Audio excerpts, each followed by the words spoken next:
अगर हम वास्तव में चाहते हैं कि हम ये बताएं आने वाले टाइम में, तो सबसे बड़ा हमें एक काम करना पड़ेगा, संविधान में जो गड़बड़ियां हुई उनको ठीक करना पड़ेगा।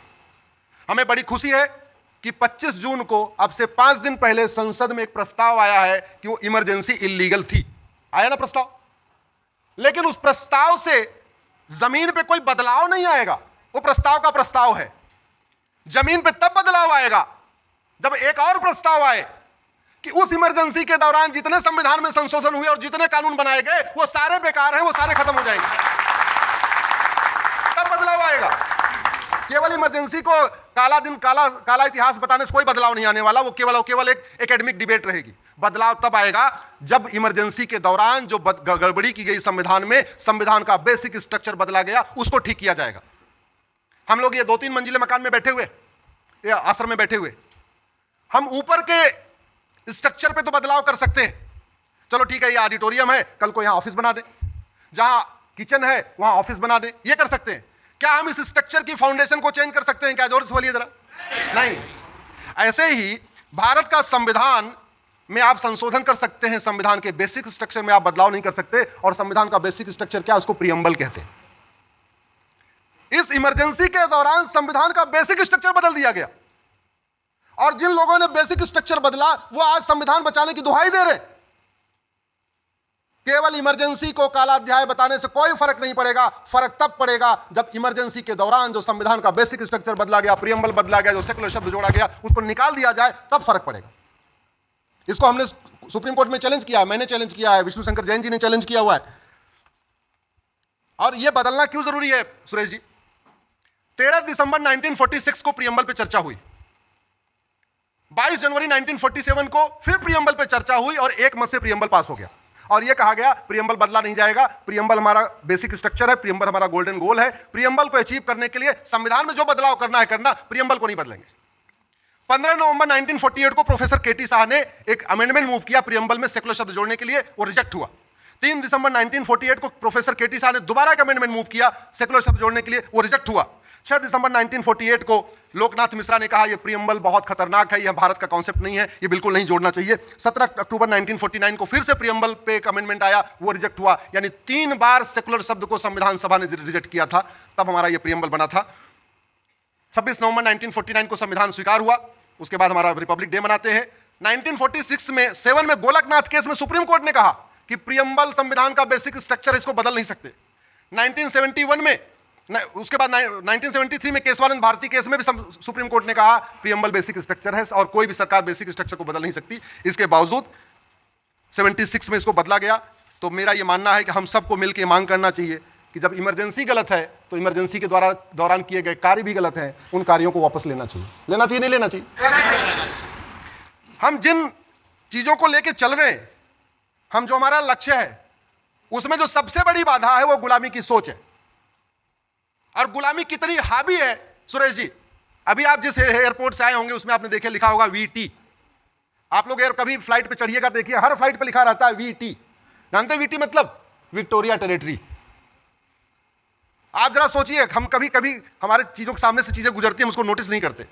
मैंने इस वीटी को हाई कोर्ट में चैलेंज किया हुआ है, वीटी हटाया जाए। जितने और गुलाम देश थे सबने अपना वीटी हटा दिया। पाकिस्तान ने वीटी हटा दिया, बांग्लादेश ने वीटी हटा दिया, भारत आज भी वीटी लेके बैठा हुआ। वीटी का मतलब होता है विक्टोरिया टेरिटरी। गुलामी के नाम चल रहे हैं। जिस दिल्ली को भगवान युधिष्ठिर ने बनाया भगवान कृष्ण के आशीर्वाद से, उस दिल्ली में युधिष्ठिर रोड नहीं है, भीम रोड नहीं है, नकुल रोड नहीं है, सहदेव रोड नहीं है, कृष्ण रोड नहीं है, बलराम रोड नहीं है, कुंती रोड नहीं है, माद्री रोड नहीं है, अभिमन्यु रोड नहीं है। उस दिल्ली में Baba road, Humayun road, Tughlaq road, Ghazni road, Ghori road, Lodhi road, सारी रोड है। इसके लिए आवाज उठाएंगे ना। हमारा जो लक्ष्य है ना वो टॉप का है। जैसे घर बनाने के पहले एक साथ छत नहीं पड़ती, पहले फाउंडेशन पड़ती है, फिर पिलर खड़ा होता है, फिर दीवार खड़ी होती है, शटरिंग होती है, फिर छत पड़ता है, फिर प्लास्टर होता है। तो हमें पहले छोटी छोटी चीजों को एक एक करके डिमांड में लाना होगा। सबसे पहले मैं कहना चाहिए गुलामी का नाम हटाओ, और टुकड़े टुकड़े में नहीं। एक बार औरंगजेब रोड बदल दिया, एक इलेक्शन के पहले ये बदल दिया ना।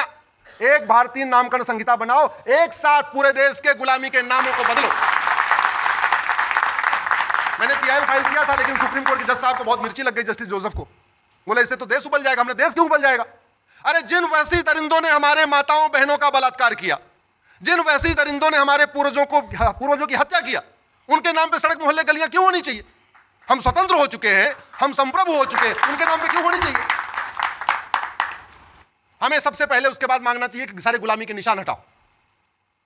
वैसी दरिंदों के द्वारा जितने हमारे मठ मंदिर तोड़े गए हैं उसको रिस्टोर करना चाहिए, और रिस्टोर करने के लिए अगर कोर्ट की लड़ाई चलेगी तो बहुत साल चलती रहेगी।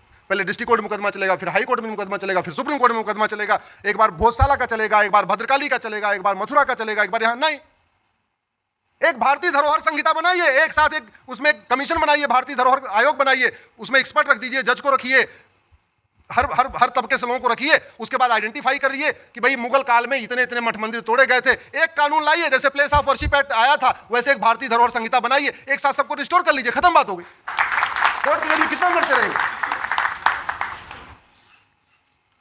भारत के संविधान में जो हमारे चित्र थे, भगवान राम का चित्र, भगवान कृष्ण का चित्र, भगवान नटराज का चित्र, छत्रपति शिवाजी महाराज का चित्र, गुरु गोविंद सिंह का चित्र, झांसी की रानी का चित्र, नेताजी सुभाष चंद्र बोस के चित्र, सारे चित्र थे, वो चित्र गायब हो गए। उनको वापस रिस्टोर करने की मांग करिए, हम सबको मांग करना चाहिए, क्यों नहीं होना चाहिए? सुरेश जी, चैप्टर 15 इसका चुनाव से रिलेटेड है। वो सारे चित्र कितने महत्वपूर्ण है उसका एक आपको एग्जांपल देता हूं। तो चैप्टर 15 में उन्होंने किसका चित्र रखा? छत्रपति शिवाजी महाराज और गुरु गोविंद सिंह का रखा। मैसेज क्या था? मैसेज यह था कि सारी पॉलिटिकल पार्टियां छत्रपति शिवाजी महाराज और गुरु गोविंद सिंह के रास्ते पे चलेंगी, और वोट देने से पहले छत्रपति शिवाजी महाराज और गुरु गोविंद सिंह के बलिदान को याद करेगा, उनको याद करेगा, और यह देखेगा कौन सी पॉलिटिकल पार्टी सबसे बढ़िया ईमानदारी के साथ उनका काम कर रही है, उसको वोट करेगा। लेकिन निकाल दिया। हमें ये कहानी नहीं पता, हमें ये बात ही नहीं पता, न स्कूल में पढ़ाया जा रहा है, न भारत में कहीं लॉ कॉलेज में पढ़ाया जा रहा है, कहीं पढ़ाया नहीं जा रहा है। बाबा साहब अम्बेडकर ने कहा था संस्कृत हमारी राष्ट्रभाषा होनी चाहिए, नहीं हुआ। इसी तरीके से मठ मंदिरों को कंट्रोल किया, मजार मस्जिद दरगाह कंट्रोल नहीं किया। तो हम जिस राम राज्य की स्थापना करना चाहते हैं उसके लिए एक नहीं अनेक कानून बनाने पड़ेंगे, उसके लिए लगातार बदलाव करना पड़ेगा, और उसके लिए संविधान में केवल मैं कह रहा हूं संविधान बदलने की जरूरत नहीं है, संविधान में जो गड़बड़ी हुई है उसको ठीक करने की जरूरत है। आप प्रियम्बल का सोशलिस्ट सेकुलर हटा दीजिए, आपकी आधी समस्या खत्म हो जाएगी, आधी समस्या खत्म हो जाएगी। आप धर्म और रिलीजन को डिफाइन कर दीजिए।